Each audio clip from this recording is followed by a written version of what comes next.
Iran negotiation tactics. In international relations, diplomacy is traditionally viewed as a collaborative exercise, where opposing states compromise toward a mutually acceptable middle ground. However, the Islamic Republic of Iran approaches negotiations through an entirely different structural paradigm, rooted heavily in the historical traditions of the Persian marketplace and Shia political theology. Iranian diplomacy operates through an array of sophisticated, asymmetric psychological maneuvers. These tactics are designed to exhaust adversaries, shift baselines, and exploit the democratic timelines of Western counterparts. To understand how Tehran consistently outmaneuvers its interlocutors, it is essential to analyze its three core structural pillars: the negotiation funnel, the punching bag, and the droplet giver, alongside 5 complementary operational tactics. The core operational triad. 1. The negotiation funnel, the constricting cone. Rather than a linear convergence of positions,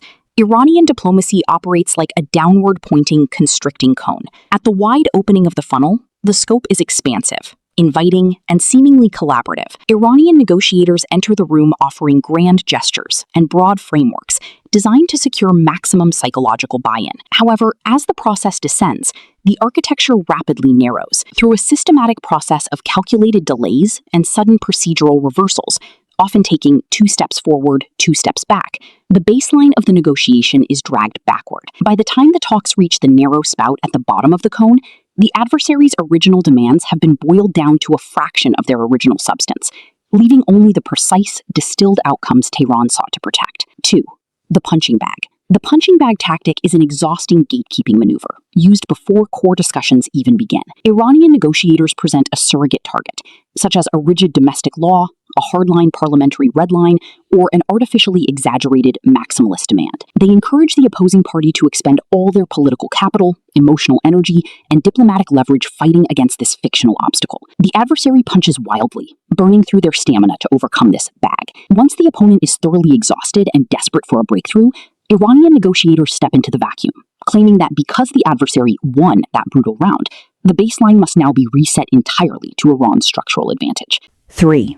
The droplet giver. Under the droplet giver mechanism, concessions are never granted freely, in bulk, or as a sign of goodwill. They are withheld with absolute discipline. Iranian negotiators operate on the premise that the adversary must apply extreme, suffocating pressure just to extract a single, microscopic droplet of a concession. Because Western negotiators are bound by tight electoral cycles and have already invested heavily in beating the punching bag and descending the funnel, they fall victim to the sunk cost fallacy. Instead of walking away due to the meager offering, they overvalue the tiny droplet, mistaking it for a historic diplomatic breakthrough. 5 supplementary tactics of bizarre diplomacy. To reinforce the core triad and successfully grind down their opponents, Iranian diplomats deploy 5 additional complementary tactics. 4. Showing the green garden, vague deception. Derived from the Persian proverb, they show everyone the green garden, but they don't let you enter it. This tactic involves promising lucrative, vague future rewards to keep talks alive without offering anything concrete. Negotiators hint at massive post-sanctions business opportunities, regional security partnerships, or energy cooperation to lure Western corporate and political interests, only to systematically pull the rug once structural leverage is surrendered. 5. Intentional factional chaos, good cop, bad cop. Tehran brilliantly exploits the illusion of political pluralism by manufacturing apparent fragmentation within its own leadership. The negotiating team, often framed as moderates, will claim they desperately want a deal, but are being constrained by hardliners or the Revolutionary Guard. This false dichotomy pressures Western capitals into making rapid, unreciprocated concessions under the flawed assumption that they must empower the moderates, even though ultimate power rests exclusively with the supreme leader. 6. Constructive ambiguity. Iranian diplomats possess a high structural tolerance for risk and fiercely resist clear-cut commitments, quantitative benchmarks, or rigid timelines. They deliberately weaponize vague, multi-interpretable language in written texts. This ensures that after an agreement is signed, Tehran can push the boundaries of compliance or completely reverse technical measures, claiming their interpretation perfectly aligns with the ambiguous text. 7. Muddying the waters, the attrition clock. Summed up by the proverb, Muddy the waters and you'll be able to catch the fish. This tactic relies on deliberate obfuscation and running down the clock. Negotiators will introduce endless technical minutiae, revisit long-settled clauses, and offer purely cosmetic concessions. The goal is to prolong discussions indefinitely, wearing down the opponent's bureaucratic patience until they accept a compromise deal simply to end the stagnation. 8. The victimization narrative, asymmetric moral leverage. To offset their material and economic disadvantages, Iranian negotiators consistently invoke historical grievances, post-colonial trauma, and past Western treaty breaches. By framing every defensive action as a matter of national dignity and honor, they successfully shift the moral burden onto the West. This narrative forces the adversary to spend excessive time reassuring Tehran of its respect, effectively trading objective material leverage for ceremonial politeness. Tarof. As an extra tactic, we will mention puncturing the balloon tactic, venting pressure to cool the opponent's temper. When Western pressure or economic sanctions peak, Iranian negotiators deploy this tactic to safely vent the room's energy. Instead of pushing back aggressively, they deliberately introduce a dramatic, highly public diplomatic distraction, such as floating a sudden grand bargain, inviting a high-profile inspector to a non-critical site, or releasing a high-value detainee. This move serves to puncture and safely deflate the opponent's buildup of leverage. By dangling a shiny, temporary breakthrough, Tehran successfully blows off the steam of international urgency, scatters the adversary's unified momentum, and buys crucial time to recalibrate their position without ever making a structural concession. Now we will explain more about the mechanics of the funnel, a three-tiered attrition strategy. To understand how Iran successfully operationalizes the cone dynamic, it is necessary to deconstruct the specific behavioral mechanisms utilized at each tier of the negotiation process. 1. The wide opening and the illusion of the grand bargain. The top of the cone is defined by maximum surface area. Iranian negotiators often initiate or revive talks by presenting historic, wide-reaching proposals that touch upon regional stability, global energy security, and comprehensive technical cooperation. By framing their intent in sweeping terms, they trigger immense political and diplomatic enthusiasm in Western capitals.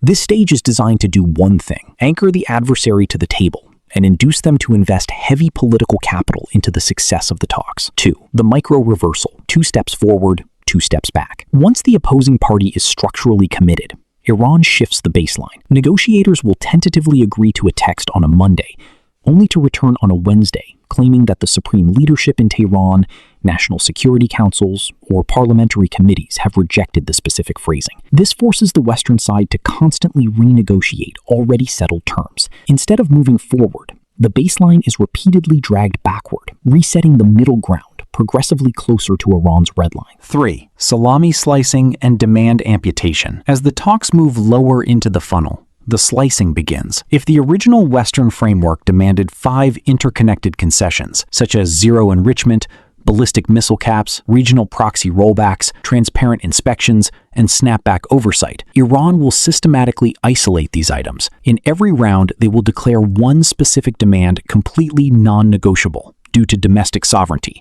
while offering minor, superficial transparency measures on another. The opponent, desperate to avoid a total collapse of the summit, voluntarily tables the rejected demand, promising to visit it later.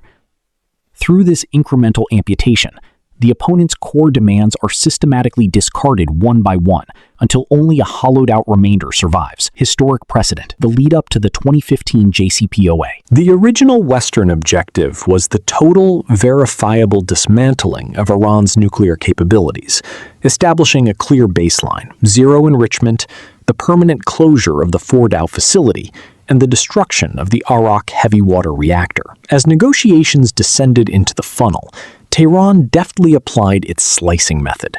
First, Iranian negotiators established a rigid red line around national dignity, claiming a total enrichment ban violated their NPT rights. Capitalizing on the West's desperation for a historic legacy deal, Western negotiators yielded, conceding that Iran could enrich uranium up to 3.67%.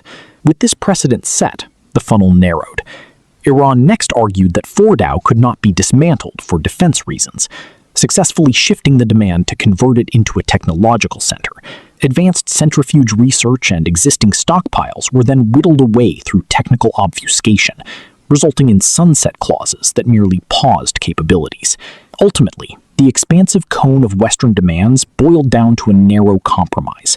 Instead of a dismantled program, the West accepted a temporary containment agreement that left Iran's entire nuclear infrastructure intact, while granting Tehran massive sanctions relief and international legitimacy. The degradation of U.S. demands, from total surrender to total amputation. The current American administration initiated this diplomatic cycle under a rhetorical banner of total surrender, which quickly materialized into a concrete baseline, demanding the 3 zeros: 0 uranium enrichment, 0 ballistic missile development, and 0 regional proxy militias. However, a look at the structural trajectory of the 2025-2026 talks demonstrates how Iran's negotiation funnel successfully ground down Western leverage across 3 distinct phases. The hook, spring 2025. At the top of the funnel in Muscat, the U.S. strictly demanded the 3 zeros. Iran countered with an expansive, surprising 3-step peace proposal, hinting at vague regional de-escalation in exchange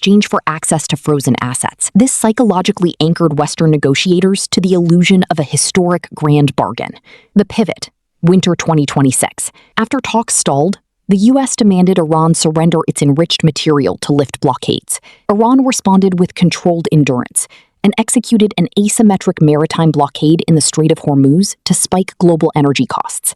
This shifted the entire negotiation away from nuclear noncompliance to merely resolving the global energy crisis. The amputation, April-May 2026. The U.S. insisted Iran completely abandon its nuclear breakout tools. Tehran deftly claimed a deal was inches away, while refusing enrichment limits. Holding this hard line forced the U.S. to choose between total collapse or abandoning its core mandates. Ultimately, the U.S. capitulated just to lift the commercial blockade and secure the reopening of the Strait of Hormuz. The final compromise is far worse than the 2015 Obama deal. The U.S. agreed to lift sanctions, unfreeze $25 billion in Iranian assets, and postpone all talks regarding enrichment, missiles, and proxies to an unspecified later time. The core illusion: why Iran will never disarm. The fundamental flaw of this framework is the belief that Iran will eventually negotiate away its strategic weapons. The nuclear program, ballistic missiles, combat drones, and proxy networks are not bargaining chips. They are essential pillars required for the survival and security of the clerical regime. No matter what agreement is signed, Tehran is guaranteed to violate its spirit the very next day. Backed by lifted sanctions and a fresh $25 billion cash injection, the regime will immediately accelerate these programs underground. They will build thousands of precision missiles and drones while working secretly on a hidden nuclear weapons program, exactly as they have done in the past. The strategic alternative: sustained attrition and regime collapse. Instead of falling into the negotiation funnel, the only viable long-term solution is a policy of permanent containment and sustained attrition. Permanent blockade. Keep maximum pressure sanctions and commercial blockades fully active to starve the regime of oil revenue and economic oxygen. Routine kinetic disruption. Execute targeted military strikes against critical infrastructure every few months. This ensures Iran can never recover, rebuild, or remilitarize its conventional forces. Empower the opposition. Supply the domestic Iranian opposition with weapons, funding, and intelligence to exploit internal fractures and keep the regime on the defensive. Under this continuous, multi-pronged pressure, the regime will grow structurally weaker. Deprived of cash, it will become unable to pay its security forces. As payrolls dry up, IRGC and besieged paramilitaries will abandon their positions, triggering the total collapse of the clerical leadership. Once the centralized threat is neutralized, the United States can safely delegate long-term regional containment to Israel and GCC members to keep a fractured Iran permanently weak and in check.